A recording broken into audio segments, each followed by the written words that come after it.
Hello, my name is Vianney Morales, and I'm going to be presenting the poster titled Gray Molasses for 2 Lithium Isotopes. So in this poster, I'm going to explain how we can use the gray molasses cooling technique to cool a lithium-6 sample and lithium-7 sample using a Monte Carlo method. So we know that in order to cool a sample of gas, we need to lower the velocities of the atoms that conform it. This can be done using different lasers or techniques that use lasers. And in this case, we're going to focus on the gray molasses cooling technique, which considers two effects, the Sisyphus cooling and the velocity selective coherent population trapping. So in order to cool the species that we want, lithium-6 and lithium-7, we're going to use a model that it's called lambda 3-level system. It has 3 levels, which are coupled by 2 laser fields that have each their own detuning from resonance and detuning between them.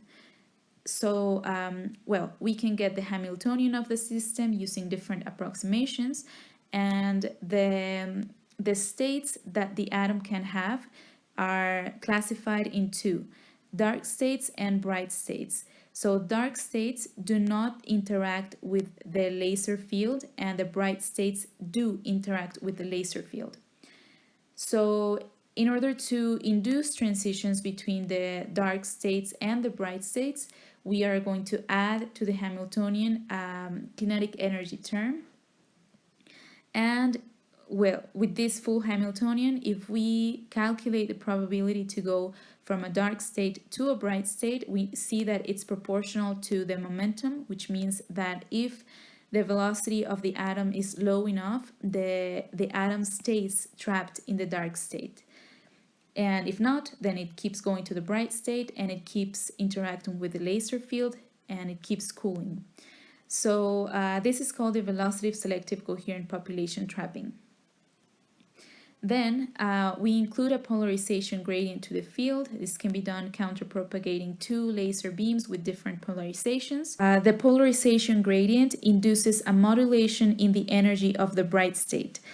So what happens in the gray molasses cooling technique is that the atom supposedly is in the dark state. It couples to the bright state. It starts climbing a potential hill. It absorbs a photon from the field. It emits a photon from the field, or it emits a photon, and then it goes back to the dark state. So as the cycle repeats, the net result is that the atom is climbing more potential hills than the ones that it's going down. So the atom is converting its kinetic energy to potential energy. So using the model in mind, we used a simulation that simulates the cooling effect, the gray molasses cooling effect, and we wanted to cool these 2 samples with the same laser field.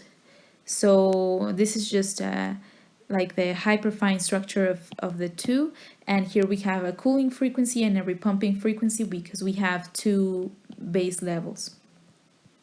So after running the simulation, we found that with certain conditions, which are reported here, we can see that there's a possibility to cool both samples using the same laser field. With the laser field that I showed here,